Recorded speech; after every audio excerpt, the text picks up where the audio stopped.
Hey guys, welcome back to Passion Fair Creations. तो guys, आज मैं आपको एक 9 to 10 ईयर्स और गर्ल के लिए peplum top with circular palazzo बनाकर दिखाऊंगी। तो चलिए स्टार्ट करते हैं आज की वीडियो।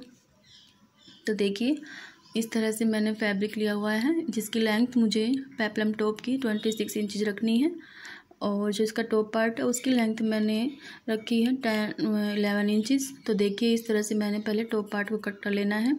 तो इसके लिए मुझे 6 इंच पे इसका जो शोल्डर है उसको मार्क करना है। इस तरह से 1/2 इंच मैंने इसके शोल्डर डाउन और मैंने 6 इंच पे इसका आर्म होल मार्क किया है और 10 इंच पे मैंने इसका ब्रेस्ट साइज मार्क किया है और 9 इंच पे मैंने इसके कमर का साइज़ मार्क किया। इस तरह से मैंने मार्किंग कर ली है और फिर मैं इसका जो है कटिंग कर लूँगी इसकी।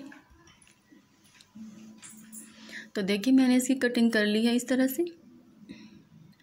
अब मैं इसकी लाइनिंग जो है उसको कट कर लूँगी।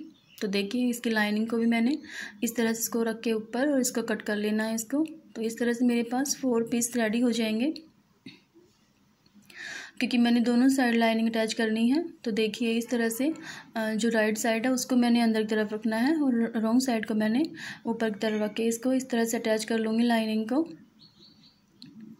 तो ये देखिए, इस तरह से हमारी लाइनिंग अटैच हो जाएगी। अब मुझे नीचे का पार्ट कट करना है। तो देखिए, इसके लिए मुझे इस तरह से मैंने 5 इंच पे इसको मार्क किया है कॉर्नर से और 5 इंच मैंने उस तरफ से मार्क किया है और इस तरह से हम इसको राउंड शेप में इसको इस तरह से मार्क कर लेंगे। और फिर मैंने जो इसकी लेंथ है वो मैंने 16.5 इंच रखी है। 16.5 इंच पे मैंने इसको मार्क किया है और इस तरह से हम इसको 16 इंच पे रख के 16.5 इंच पे रख के इसको मार्क करते जाना है और राउंड में इसको इस तरह से कट कर लेना है मार्किंग करके।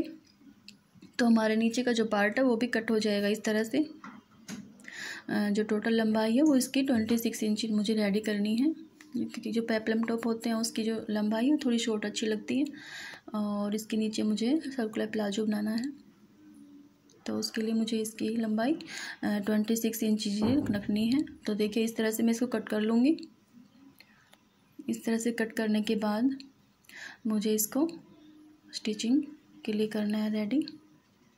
तो देखिए, इस तरह से कटिंग हो चुकी है। अब मुझे इसकी लाइनिंग जो है मैंने इसकी लाइनिंग अटैच कर लिया इस तरह से। तो ये देखिए, मेरी लाइनिंग अटैच हो चुकी है दोनों पार्ट्स पर, आगे और पीछे वाले पे। अब देखिए, मेरे पास जो ये फैब्रिक था उसका मैंने इस पर डिजाइनिंग की है। इस तरह से मैंने पिनटेक्स डाले हैं इसके ऊपर, फैब्रिक के ऊपर। अगर आपको पिनटेक्स डालने नहीं आते तो मेरी आप पिछली वीडियो देख लीजिए क्योंकि मैं इस वीडियो में आपको दिखाऊंगी तो बहुत लंबी हो जाएगी, इसलिए जो मेरी पिछली वीडियो आप उसमें देख लेना पिनटेक्स मैंने किस तरह से डाले हुए हैं। आप देखिए, इस तरह से मैंने अटैच करके इसके ऊपर और फिर गोटा जो समोसा लेस होती है उसको मैंने इस पर अटैच कर लेना है। तो देखिए, मैंने राउंड शेप में इस तरह से इसको नीचे रख के और फैब्रिक को इसके ऊपर रख कर इस तरह से इसको दबाकर और मैंने इसको स्टिच कर लेना है। तो इस तरह से मैं इसको पूरी को स्टिच कर लूँगी फिनिशिंग के साथ।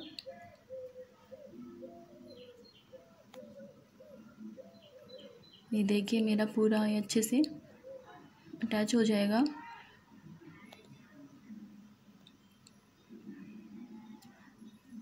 इसके बाद मैं इसको अटैच कर लेने के बाद जो गोटे वाली जो लेयर होती है, तो देखिए इसकी फिनिशिंग कुछ इस तरह से आई है। अब मैं इसको गोटे वाली जो लेयर होती है उसको इसके ऊपर रख के और फिर मैं इसको अटैच कर लूँगी इस तरह से ताकि इसकी फिनिशिंग अच्छे से आ जाए और जो फैब्रिक के जो धागे हैं वो भी ना निकले। तो देखिए, इस तरह से मैं इसको पूरी को अटैच कर लूँगी। तो देखिए, ये लग चुकी है और लगने के बाद बहुत ही ब्यूटीफुल लग रही है। अब मैं इसकी नेक कट कर लूँगी। इस तरह से नेक कट करके उरेब में जो पट्टी है उसको इस तरह से अटैच करके और फिर मैं इसको रेडी कर लूँगी। अब मैं पीछे वाले पार्ट्स को भी इस तरह रेडी कर लूँगी, इस तरह लूप लगा के इसको फिनिशिंग के साथ और फिर मैं इसको रेडी कर लूँगी। बाद में मैं इस पर बटन अटैच कर दूँगी इस तरह से। तो देखिए, मेरे दोनों पार्ट्स रेडी हो चुके हैं। मैंने इनके शोल्डर ज्वाइंट कर लिए हैं दोनों के। ये देखिए, अब मैं इसके जो नीचे का पार्ट है उसको अटैच कर लूँगी इस तरह से, इस पर अटैच कर लूँगी ये वाला पार्ट। नीचे वाले पार्ट्स पे मैंने दोनों पे लाइनिंग अटैच की हुई है क्योंकि इससे इसकी फिनिशिंग बहुत अच्छी आ चुकी है, इसलिए मैंने दोनों पार्ट्स पर लाइनिंग लगाई है, नीचे भी और ऊपर वाले पार्ट्स पे भी। तो इस तरह से मैं इसको अटैच कर लूँगी दोनों तरफ से, पीछे वाले पार्ट को भी और ऊपर आगे वाले पार्ट को भी मैं इस तरह से जॉइंट कर लूँगी दोनों को टॉप पार्ट के साथ।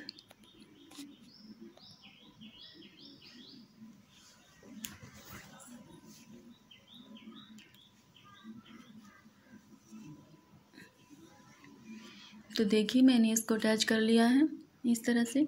अब मुझे नीचे जो डिजाइनिंग करनी है उसके लिए मैंने जो मेरे पास फैब्रिक था उसकी मैंने पट्टियाँ इस तरह से कट कर ली है उरेब में। अब मैं इनको सबको जॉइन कर लूँगी अपोजिट साइड में रख के एक दूसरे को। देखिए इस तरह से मैं इसको अटैच कर लूँगी सबको अटैच करने के बाद, और फिर मैं इसको नीचे जो हमारा टॉप है उस पर इसको जॉइंट कर लूँगी। तो देखिए इसको डबल फोल्ड करके इस तरह से मैं, और फिर मैं इसको इसके ऊपर रख के अटैच कर लूँगी।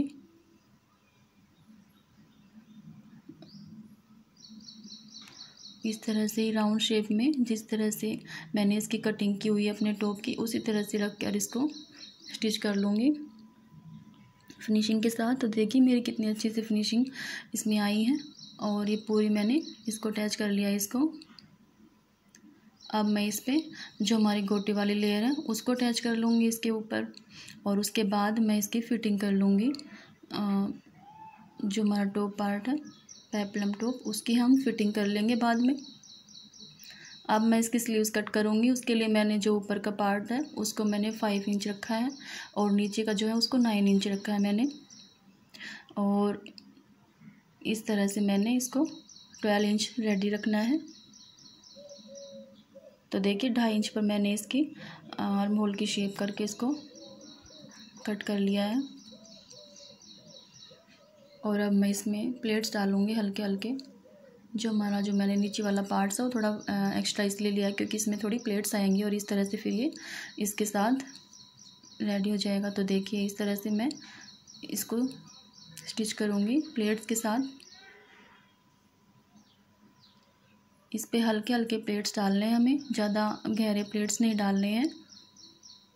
इस तरह से हल्के हल्के प्लेट्स मैंने डाल लिए हैं।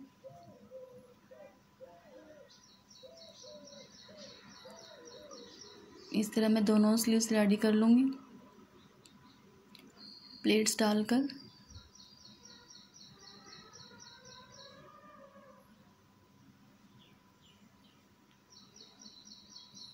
तो ये देखिए मैंने रेडी कर लिए दोनों। इसके ऊपर अब मैं गोटे वाली जो लेयर है उसको लगा दूँगी। तो देखिए मैंने इसको जॉइंट कर लिया है इस तरह से, दोनों स्लीव्स पर अटैच कर लिया मैंने इसको। अब मैं इसको इस तरह से रेडी कर लूँगी पूरे को स्लीव्स अटैच करके। तो देखिए हमारा जो पेप्लम टॉप है वो कितना अच्छा रेडी हुआ है। जो इसका जो घेर है वो भी बहुत अच्छे से रेडी हुआ है इसका, जो पूरा राउंड इतना, और पहनने के बाद ये बहुत ही सुंदर लग रहा है। तो देखिए आपके पास भी कुछ एक्स्ट्रा फैब्रिक जो घर पे पड़ा हुआ है वेस्ट में, उसको आप इस तरह से लगा सकते हैं। मैंने बटन्स लगा दिया है पीछे, और इसकी मैंने तुरपाई भी कर ली है पीछे वाले नेक की इस तरह से, और ये बहुत ही फिनिशिंग के साथ हमारा रेडी हो गया है, और पहनने के बाद भी अच्छा लगता है। देखिए मैंने इसका जो सर्कुलर प्लाजो है वो भी मैंने इसका रेडी कर लिया है। इसकी स्टिचिंग्स और मैंने दिखाई नहीं है। अगर आपको इसकी स्टिचिंग चाहिए तो मैं इसकी नेक्स्ट वीडियो में आपकी स्टिचिंग डाल दूँगी। तो देखिए इस तरह से मैंने रेडी कर लिया है इस तरह से। और अगर आपको मेरी वीडियो अच्छी लगी हो तो आप मेरे चैनल को प्लीज़ सब्सक्राइब कीजिए, लाइक और शेयर भी कीजिए। Thank you.